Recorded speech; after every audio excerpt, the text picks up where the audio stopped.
sky says, but will ensure that the sky delivers that which they promised to the ground. And the esteemed members of parliament are representing different regions. Some of us are not present today because we are on recess, but we are over 20 members of parliament who have dedicated their lives. They have agreed, they want to toil and moil, and they will never sit on their hands to see Kenyans suffer. Today we are here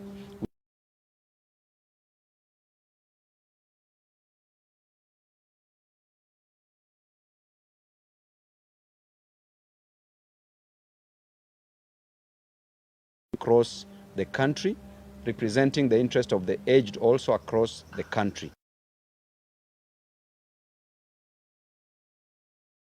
From the Western region, Busia County, Honorable Catherine Omanyo, also representing the interest of Kenyans across this nation. We're also here with Honorable Amo from Starehe, Amos Mwago. Amo ndio best, ukienda huko Starehe hivyo ndio anaitwa, representing constituents from Nairobi County, representing Kenyans from within the nation. And we have a presser. Each member of parliament here will be given an opportunity to speak about issues, the state of the nation, matters affecting Kenyans, the issues of concern. We have a presser that I will read. Then after that, we'll give an opportunity to every member to say a word. Now we have apologies from some members of parliament. Mheshimiwa Kibagendi from Kisii County. We have an apology from Mheshimiwa CNN Charles Nguna, representing the Eastern region. We have an apology from Wanami, all the way from Bumula, Bungoma County. We have an apology from Mheshimiwa Umi. We have an apology from Mheshimiwa Mwenje, Nairobi County. We have an apology from Mheshimiwa Caleb Amisi. We have an apology from Mheshimiwa Kibagendi. We have an apology from Mheshimiwa Basil and other Waheshimiwas, from Mheshimiwa Ledama Olekina, and we also have an apology from Senator Eddie Okech. So we will read this, and we'll also give you a way forward on how we will be working as Team Ground moving forward. Our fellow citizens, let me once more start by expressing my solidarity with the Kenyan youth and families who have lost their lives, sustained injuries, been abducted, or whose loved ones are still missing to date following the protests by the young people of Kenya who have been calling for good governance of their country. We are making this address in response to the many phone calls, text messages, social media uproar, and direct requests to us by distressed Kenyans who feel the political class has abandoned them after the recent constitution of a new cabinet by President Ruto. Number one, after suffering for many years because of bad politics, poor governance, corruption, and incompetence in the management of the affairs of their country, the Gen Zs and millennials of Kenya came out in large numbers to exercise their Article 37 rights to assemble, demonstrate, picket, and petition their leaders. In this bold move, they outlined the issues they wanted the president to address to reduce their suffering and to create opportunities for them. After withdrawing the draconian Finance Bill 2024 and dissolving his incompetent cabinet, President Ruto promised that he would engage in an open national dialogue to listen and get the issue at stake with young Kenyans before forming another cabinet. But in a show of contempt to the young people, we saw the president announce and put in place a new cabinet without any consultation with the Gen Zs and millennials of this country. He has since held no dialogue or any engagement to ascertain the problems that led to the recent protests. Fellow Kenyans, before any grass has grown on the fresh graves of our youth recently killed, before people who are badly wounded in the protest have healed, and while so many families are still searching for their loved ones who were abducted by state agents, we have been shocked to see President Ruto return to his default mode of shuttling from one country to another and on working from the top of vehicles, apparently launching invisible government projects. Ladies and gentlemen, we want to send a message to President Ruto in very simple but clear terms, as the Gen Zs and millennials of Kenya have sent us to tell him that the young people of Kenya feel you are showing them contempt by ignoring all their issues and reverting to business as usual mode, while they are hurting from the burdens imposed on them by the failures of your bad policies. The young people are not happy with the fact that you have refused to offer compensation for the families whose loved ones were shot and killed by the police on the instructions of your agents. The young people are unhappy that you have refused to pay for the medical expenses of the people who were wounded by the police. The Gen Zs and millennials of Kenya are unhappy because you have refused to free the youth who were abducted by the police. And you have refused to drop the trumped-up charges against the peaceful demonstrators who went to the streets to ask for good governance of their country. The young people are shocked that you have refused to drop the new funding model of college and university education, which is forcing them to drop out of college. The young people are asking you to show them the practical steps you are taking to create jobs in Kenya to pull them out of this high unemployment. Mr. President, the young people are asking you to take immediate action to lower the high cost of living that is driving them crazy. The young people of Kenya are asking that you show them the reforms you are proposing to address corruption and looting of government resources by people who are under your direct supervision. They are asking that you show them the reforms you are undertaking to improve the competence and quality of your bureaucracy to enable the government to be responsive in service delivery and development. Mr. President, it is a matter of just a few months and another Finance Bill 2025 will be facing Kenyans again. The young people of Kenya are worried that on March 2025 will find them with no change at all, and they will be forced back to the streets to protest poor governance and poor policies and to reject the Finance Bill 2025. As a youthful leader in this country, together with other youthful leaders and other leaders, we want to appeal to you in a special way that you take your time off the top of your vehicles and sit down with your top advisors, including your new cabinet, and review and change the bad policies that your administration unleashed on Kenyans for the last 2 financial years. Kindly consider the welfare of the children of this country.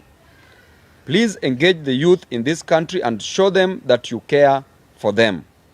Take practical steps to demonstrate that you have the interests of the youth of Kenya at heart before you revert to your default mode of stating in public things that you don't mean and you don't intend. Mr. President, walk the talk. Swing, don't sing. As a Christian, we say you do not do what you say in order to restore the vital trust that should exist between the people and their government. We want to remind you of the words of J.F. Kennedy, that those who make peaceful revolutions impossible make violent revolutions inevitable. Do not tempt the young people of Kenya too much. They have given you a break to reassess your priorities and get things right. They are shocked that you can't get anything right. And lastly, I want to say that should you fail to deliver to Kenyans, There's only one person that I know that will be easily defeated in 2027. Defeating you, Mr. Ruto, in 2027 will be easier than reciting vowels. Any living thing that is capable of locomoting or moving from one place to the other will defeat you in 2027. Even if you take a goat and dress the goat and put it on the ballot, will defeat you in 2027. Thank you and God bless you. Let me take this opportunity to give Mheshimiwa Mudhoni.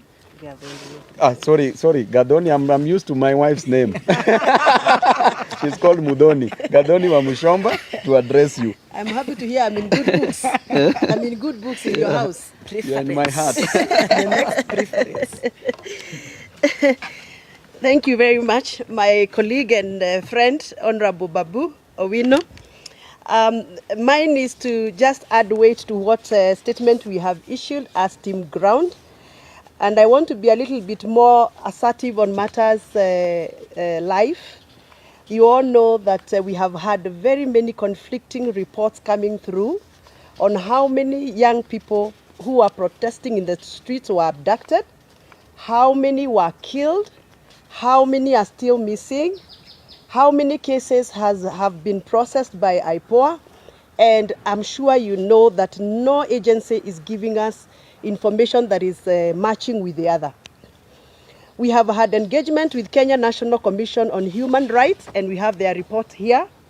And the report that this agency is giving us is that they have registered 61 people, young people who protested and died. And their bodies have been located in many mortuaries in this country, ranging from Narok, Nakuru, City Mortuary, Nairobi, Kakamega, Eldoret, Isebania, Thika, Nanyuki, Eldoret, Kapsabet, Rongo, Kasarani, Embu, Homa Bay, Kisumu, Nyeri PGH, Nyahururu Hospital, Bungoma County Hospital, Kakamega Hospital, Kitengela, Kenyatta National Hospital Mortuary, and Mlolongo, and Kiambu Uplands Funeral Home. Now, according to Kenya National Commission on Human Rights, these people died out of excesses of the Kenyan Police Service.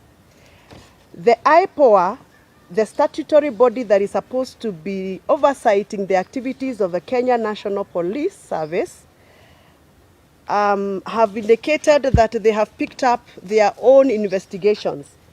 And according to them, they only have registered 50 people who died, not 61 that we have received from Kenya National Commission on Human Rights.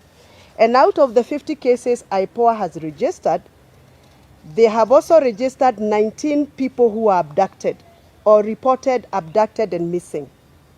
But out of all those cases, IPOA has only been able to process 4 files and submitted those files to the DPP. Out of the 4 files, 3 were returned to them because they were not done properly and there was no evidence. They have only been able to successfully submit 1 file. Now, this is my concern and our concern as parents, and I'm sure this is a concern even for many parents who are following us. It cannot be that a country that is governed by the rule of law, over 61 people dead, and only 1 case can be accounted for. Yet we have seen 2 foreigners missing somewhere in the boundaries between Kenya and Ethiopia. And we have seen the IG and the acting IG and the DCI personally go to that area to locate 2 foreigners who are apparently missing. But we cannot locate the 19 cases IPOA has registered as abducted cases. Does it mean that foreigners are more important than Kenyans? Are we still being governed by the rule of law? Are we still following the fundamentals of human rights protection as enshrined by the Kenyan Constitution? So for me as a mother, representing many mothers and many fathers of this country, we want to echo our complaint, our dissatisfaction with the processes that the government of Kenya has put in place to provide accountability for the protesters who were abducted and those that were killed. The president is on record saying that his government is going to come up with a program for compensation, to compensate the families that lost their loved ones, to compensate the families of those that have patients in the wards and some patients at home. And we have not seen any effort by the government to even come out and tell us, now that this has happened and 2 months are gone, this is what we are going to do as a government. So we want to call upon the new Minister of Health, who has just been sworn in. We want to call upon the Ministry of Interior. Now that we have the cabinet minister already approved and vetted and sworn in, you must come out and tell Kenyans how you are going to start off the process of compensation, taking care of those that are still in hospitals, and making sure that their rights are not violated and their dignity has been upheld. On matters to do with education, funding for universities and colleges, as a member of parliament, I have received a lot of messages from the young people. They feel like the government of Kenya has abandoned the young people. There is no straight communication coming from the government on how the new funding model is going to salvage the lives of so many young people who are stranded in homes, expected to report to colleges and universities. We are requesting the government to come out very clearly and give out a clear guideline. We are only seeing some letters flying in the social media, but nobody is doing a presser like this to address this issue and explain to the young people. You cannot treat young people like they are second-class citizens of this country.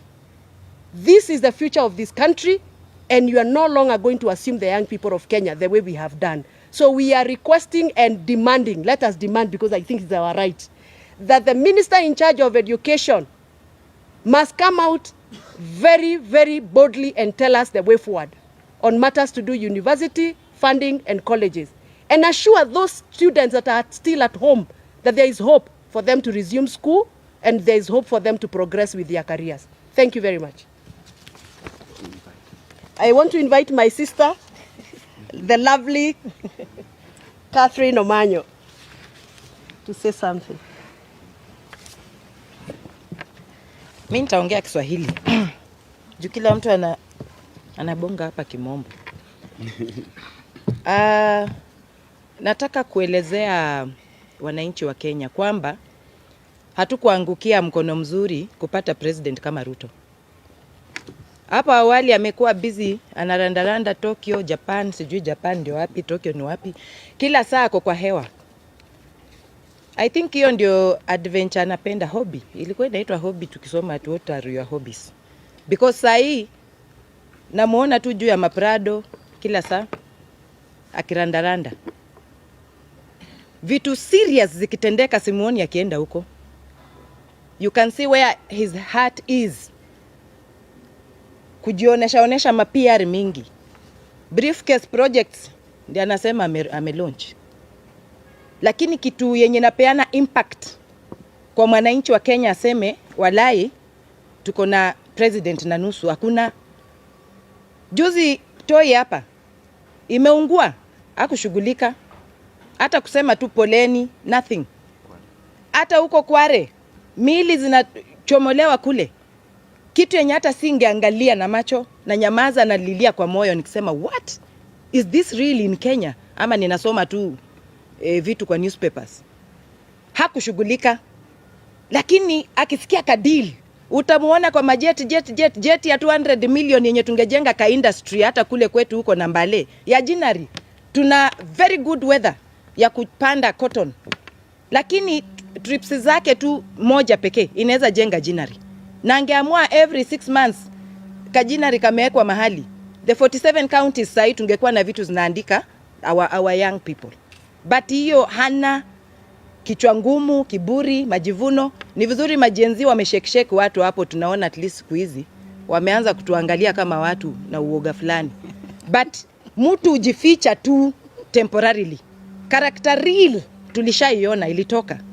So ni jukumu letu sisi wenye tuko kivyetu, wenye walielektiwa, wenye pia walitu elect, kuhakikisha that we do not even one moment get duped, because that is how we get duped, that now things are working and then before you know it you're dumped. Just like a sly man, he can tell you are the only fish in Lake Victoria. If you are a fool, you'll believe. So this is Ruto. We are not going to listen to the narratives again, and we will not relent. I'm so happy that as you listen, even in the corridors, in parliament, how people, the real them, when they talk, that president is on his own. Even people who are getting there, that they are going to help, they know very well that that ship is sinking. And even if they are patriots, they will try to help him swim out. But it is a tall order. Reality is, hata watoto wetu ya university wenye wanatakana kwenda university wenye wamesema hakuna haja, watadifaa, wataruka, and then waone vile in future kutakuwa. You know, why postpone a life? We live today. Tuachane na hiyo vitu at new model, tutaki kizungu mingi. Hiyo help ilikuwa inasaidia. Mtu kama mimi, I didn't have a daddy, I didn't have a godfather, but things kama help hizo zilikam through. Sahi ninaweza jidai hata mimi nilifika university nilisoma because of that. So if it worked, what has happened for them to start now saying no, we need a new model? No. Hao watu ni masonko, wana anything, wanaweza hata leta lecturers kwa their rooms, bedrooms, kufundishia watoto wao kwa pilo. But wale hawana hiyo, tuachiwe hiyo old model ya help. Mtoto aende shule, alafu help ita come through, alafu kuna vile tu life ukuja, vitu zinaingiana. So tutaki everything new, mara CBC, mara nini, everything new, ma belts, ma jackets, the crocodile. We are not interested. Sisi tunataka kitu yenye mwanafunzi, mwananchi, akue Wanjiku, akue ule wataita wapi, at least in a day, basic needs anaweza afford. Hawataki kuishi paka pia wakue na majets. But two basic needs, if somebody today cannot afford, then why are you proud to be a president? At least if he's not listening, mimi nimemwambia muende mumtumie TikTok, muweke kwa space, wherever it is, that we are not going to sit back and look at him with his new narratives every day. Thank you. Invite Mheshimiwa Mwago. Na invite last born hapa, Mheshimiwa Mwago. Mtu ako farm, hataki kujua. Nairobi solid.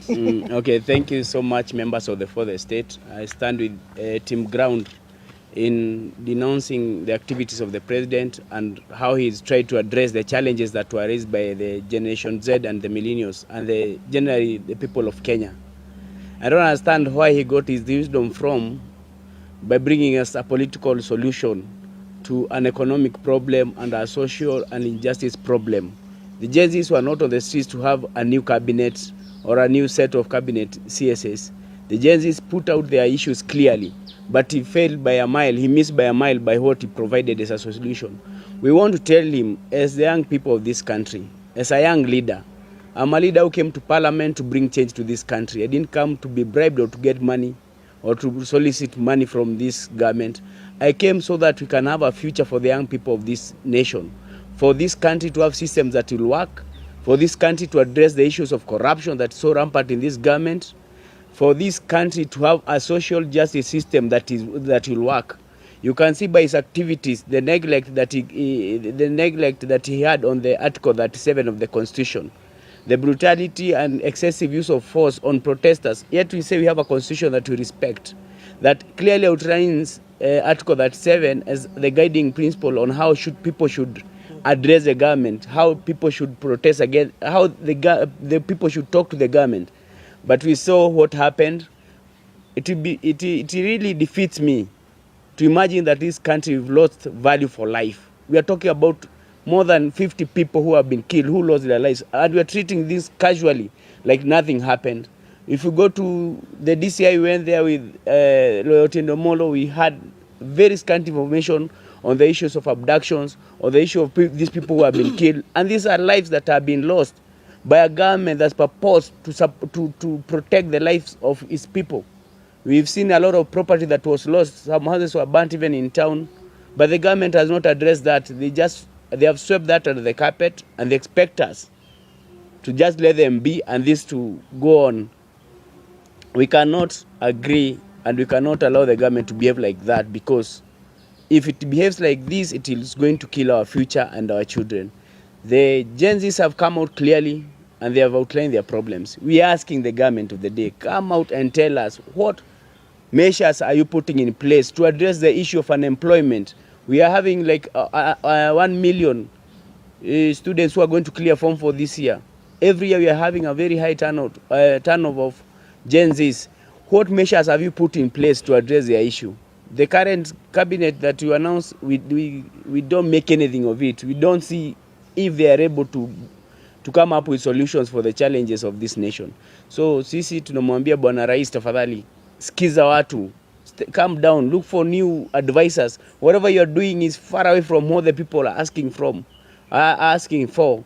Kindly try and calm down and listen to this youth. These are the future of this nation, and the best thing is, this is a generational thing. One day it will come to happen. The hopes of the people of this nation, lazima siku moja watu watakuja wapatiwe heshima, and I don't know where history will judge you. Labda utafukuzwa ama utapelekwa jela kwa sababu ya hii makosa unafanya. Tafadhali sikiza watu and deal with real issues that these people have raised. Thank you. Thank you very much. Is there anybody with questions? We will take about maybe 3 or so, or maybe we can take 4 so that each can respond to a question. Let's start with the lady. You have to speak louder. Thank you so much. My name is Maximila Ofula, right from the county government. I have 2 questions. One concerning the ultimatum that the agency have given us through the platform. On 27th of August, we will be signing a petition to dissolve the parliament and to chase all the parliamentary. I think this is the second time now that targeting the parliament. Will you be part of that petition? And also the same day, there will also be occupying the Supreme Court. Will you be part of the same of that petition also occupying the Supreme Court was voting now? Then secondly, from the interview of Wanjigi to the Citizen, he said there will be no 2027 election. Election will be before that. What's your point? Okay. Next question. I'm sure you're noting that. Yeah. Her name? Wafula. Wafula. Maxima. Wafula. Then we'll go to you. Eric Owino from Citizen Radio. Eric. Since the broad-based government that was formed has killed the magnitude and the vigor of the protest, I don't know, as young parliamentarians, what do you have in place as the alternative to tackle or to push harder the government in your 3 months? Okay. Thank you, Eric. The one in glasses. Thank you. Yeah. Edwin from Daily Monitor. I have 2 questions. It's clear that you obviously do not seem to stand with the cabinet secretaries, some of whom are in parties that like ODM, which a person like Babu was in support of. So your message to these cabinet secretaries, do you support them joining the administration, and what remedy do you think? You have made it clear that you don't think they will be of any help to this administration. So what advice do you give them if at all they have joined a sinking ship? And the second question is pointing at something to do with the Wanjigi story that was mentioned here.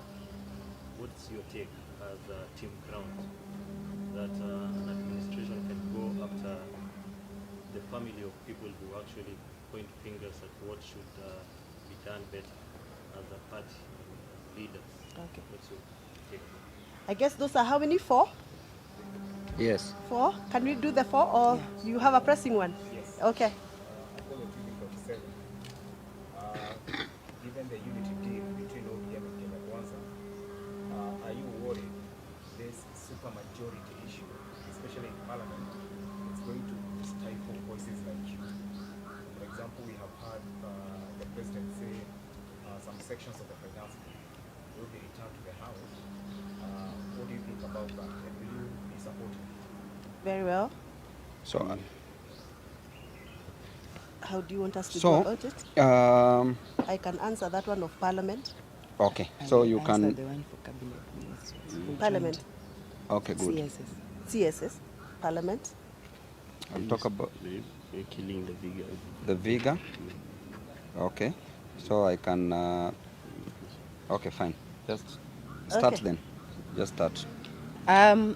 Ningelipenda kusema kwamba mtu yeyote ambaye alijoin government, hata kama alikuwa ODM na akajoin huko, although article 232 inakubalia president kuchagua mtu yeyote kufanya naye kazi, hatutazubaa tu kuangalia wana west wa Kenya just because walitoka upande wa huku kwetu. So waende huko wakijua kwamba walienda kufanyia wananchi kazi, na kama hatutaona anything wanafanya pia tena watoke tu.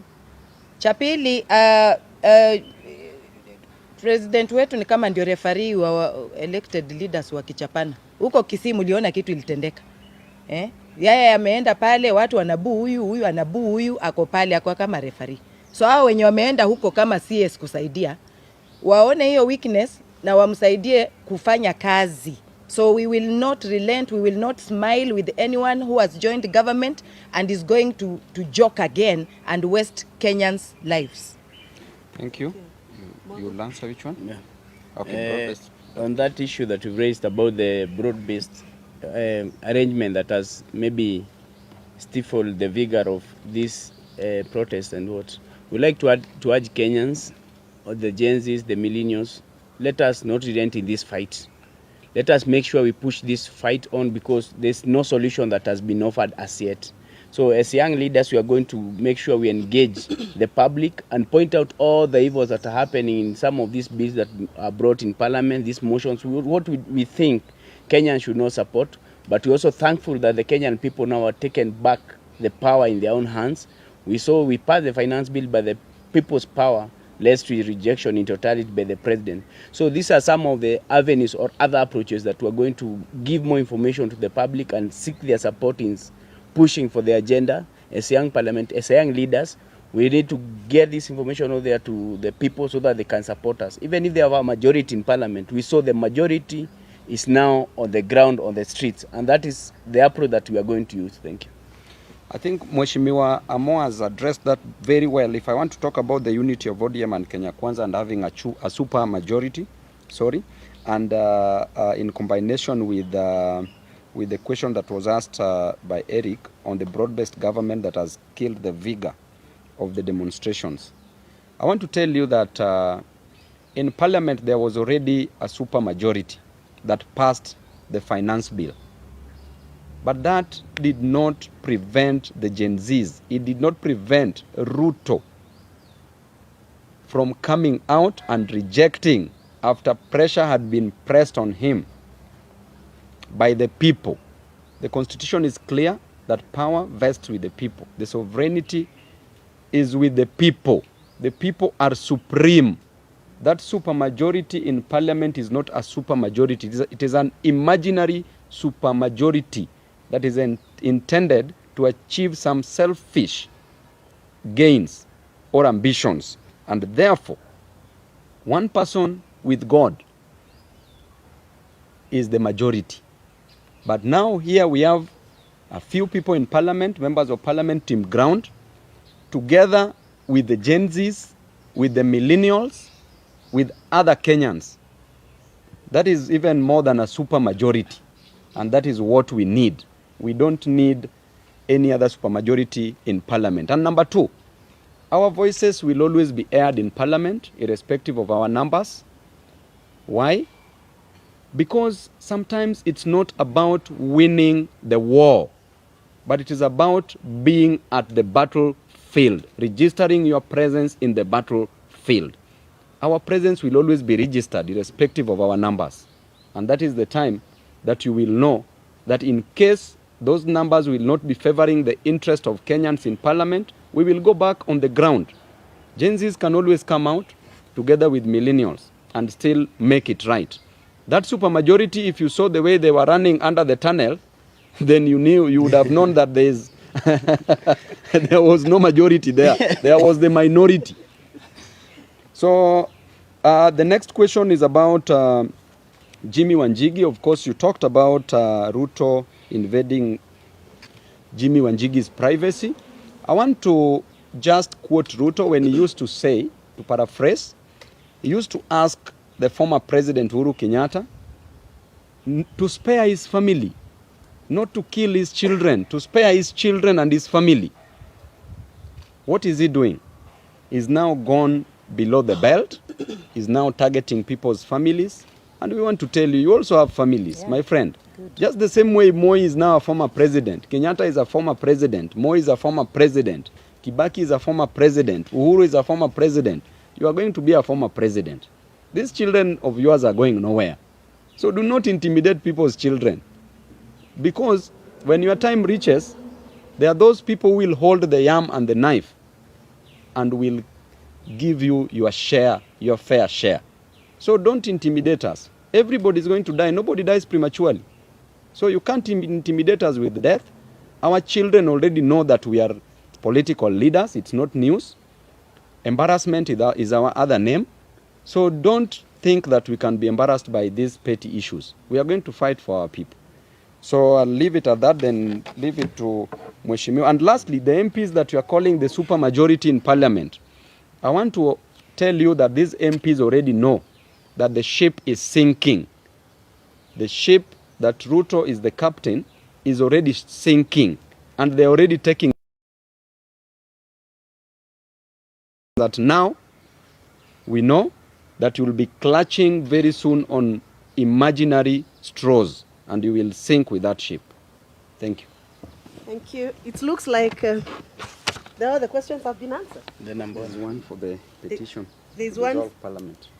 Oh, there's one for the petition to dissolve Parliament. And that is a proposal, you said, by the Gen Z? Very well.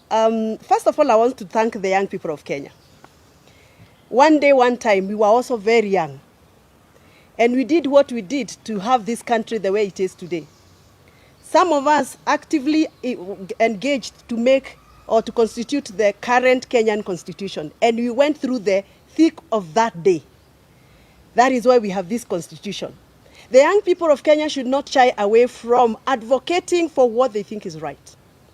The young people should not feel guilty for being on the road to present petitions to Parliament, because that is their right as enshrined in the Article 31 of the Kenyan Constitution. The right to present public petitions to public authorities. It is their right. And therefore they should not feel guilty, however painful it is, however hard it is, however difficult it becomes. The young people of Kenya should now know that they have the support of members of Parliament like ourselves here. We are no longer going to be intimidated, being accused of, oh, you are funding the Gen Zs, oh, you are inciting the Gen Zs, oh, you are the one who is telling the Gen Zs to do this, because the Gen Zs are people who are schooled. They went to school and we actually gave them free primary education. They are using what we gave them to ask and petition for what they constitutionally deserve.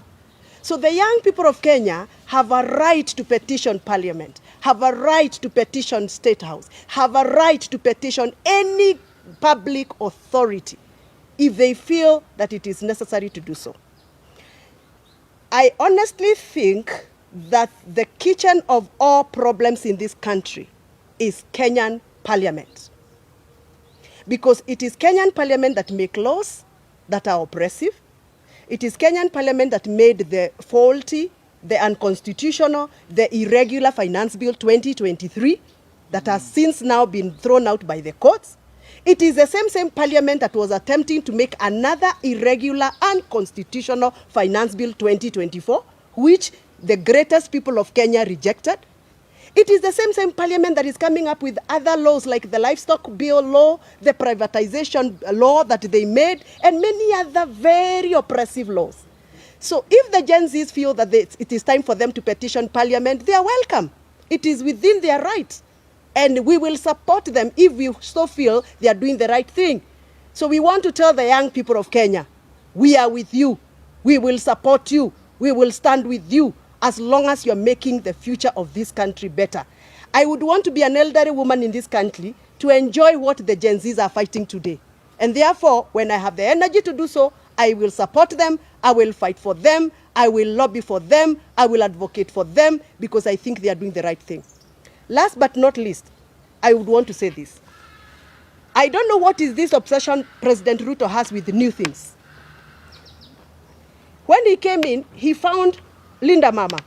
He realized Linda Mama, and I don't know how he realized because he's not a woman. He has never been in a maternity ward.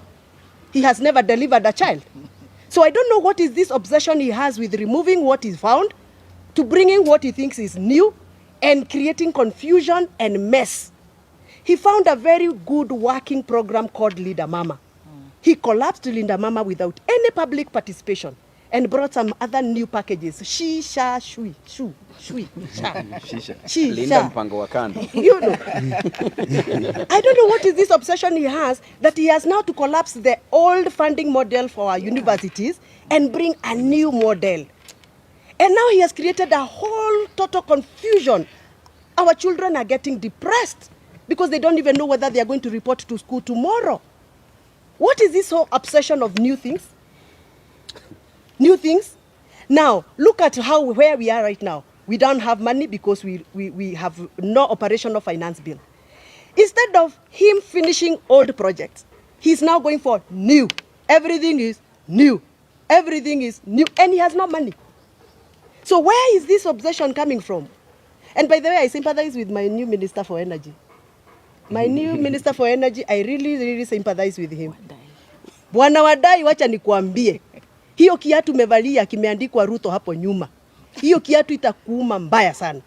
Because the president is now hopping from one county to the other, launching new electricity projects. Where will he get the money from? Atarudi kwa hiyo gari pale juu, ataanza kuambia wananchi, huyu Wadai nilimpatia kazi ya kuweka stima, nikaenda nikalaunch stima, lakini yeye hakufanya kazi. Wadai is actually cooked. I sympathize with him. Barbecue. I sympathize with my friend Babu, Mheshimiwa Badi, huyu wa treasury. Amepatiwa treasury na ni sufuria ambayo ilikuwa na ilikuwa na stew lakini imelambwa, hakuna. And what the president is doing now is going out promising, oh, I will do this project, I will do this project, na hakuna pesa. Alafu atarudi kwa hiyo ground come to campaign time. Ataambia watu, wewe huyu Badi nilimpatia kazi, amelemewa. Badi's sufuria is roasted. And they are not is stealing roasted. corruption. Yeah. So anyway, we are summarizing and saying this. This is not the right time for president to go out launching projects. It is the right time for him to sit down, engage stakeholders, look for solutions for the pressing problems, and look for new ways of raising revenue for this country.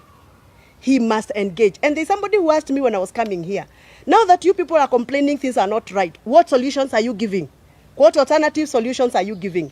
Now listen to me. There is no president, there is no way the president will be roaming from one country to the other looking for jobs for our young people. But if you ask him for a database of how many engineers do you have in your country, tell me whether there is any database. If you went and found a request for how many mechatronics engineers do you have? We don't have a national database. What we want as representative for young people is this.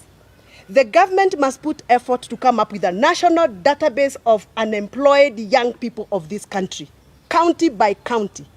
We must be able to know how many teachers are unemployed from the young people, how many doctors are unemployed, how many engineers, how many lawyers. All that database need to be put in place so that when we are speaking from a point of information. When he's going to negotiate country by country, he has a database. And that is what he should be running with MPs to actually help him to create a national database for the job gap. Number 2, we have what we call National Employment Authority. That is an agency that is created by the government under the Ministry of Labor that has failed this country. We need to start thinking of how we can revamp the National Employment Authority so that we can provide a better way of preparing the jobless young people into assimilation into the jobs. How do we do that? By making sure that the National Employment Authority has offices in every county so that people in my county, Kiambu, can actually access the offices at the county level, register themselves, and get to know what opportunities are there. Right now, the only person who tells us that there are jobs being advertised, for example, in other countries, is only the president on top of his car. The young people of Kenya don't know where to go to look for that kind of information. So we need these authorities' offices in every county. Last but not least, all the local employers in this country, the manufacturers, like the people who work under the Kenya Association of Manufacturers, the people who have a capacity to employ our people here in Kenya, we need to engage them so that we know how can we work with them partnership so that they can start absorbing our local people, even if it is on an apprenticeship program or attachment program. For example, if we came up with a program and said, we have 3,000 employers in this country, manufacturers, people who are manufacturing locally, and they have the capacity to employ young people, we give them some tax incentives. A tax intensive that you say, Karibu Mheshimiwa, that if you absorb, for example, 5 young people in your company, you will enjoy this amount of tax subsidy or incentive from the government. So we need to start thinking of how we can partner local manufacturers, local traders, local employers. We give them some tax rebates so that they can be able to accommodate more young people in this country. Otherwise, the issue of joblessness is a very serious issue. The president of Kenya will not sort out the issue of unemployment by bringing Raila Odinga or whoever else in cabinet or in government, because that is an economic problem that will not be sorted out through political remedies. Thank you very much. Mheshimiwa amefika, wacha aseme jambo. Atuambie vile wenye kuuza ndengu. Unataka kuniuliza bila license watalipa 1 million. Ndengu. Sorry? Thanks to the High Court, the road maintenance levy that was increased by 7 shillings has been nullified until, of course, the case is heard and determined. But there's a new proposal by Kenha on tolling the major roads. What do you say of that? I just want to comment on that issue. If you want to put toll stations all over, please build the new roads and put the toll stations instead of putting toll stations already in roads already constructed by the taxpayers' money. So that is an issue that is not supposed to even to arise. All the existing roads we are demanding, we are not going to have toll stations on the same. And why do you want to charge private citizens of Kenya, why do you want to charge them to use public roads that they contributed money and they're even paying through loans? So this is the principle of double jeopardy, where you are charged double. You are charged taxes to build that road, or a loan is taken and you pay for that road, and at the same time, to pass through that road, you have to pay for it. So generally, you should not be charged for using your own road. Which country charges its own citizens who are poor to use a road? Imagine. Honestly speaking, even walking, even moving, it doesn't want us to move. So anakudharau while you are dead, non-living, na anakudharau while you are also moving. We understand that, Ruto, we know you very well. You don't respect human beings, maybe because of your background. You did botany. We know that when we give you a leaf, you are only concerned about stomata. That is why you want to plant 10 billion trees. You are concerned about the apex of a leaf, the midrib, the stalk of a leaf, the stomata, the chlorophyll, and the pollination of a plant. And grafting. So honestly, respect human beings. So, Mheshimiwa, you can talk about something in 1 minute and then we...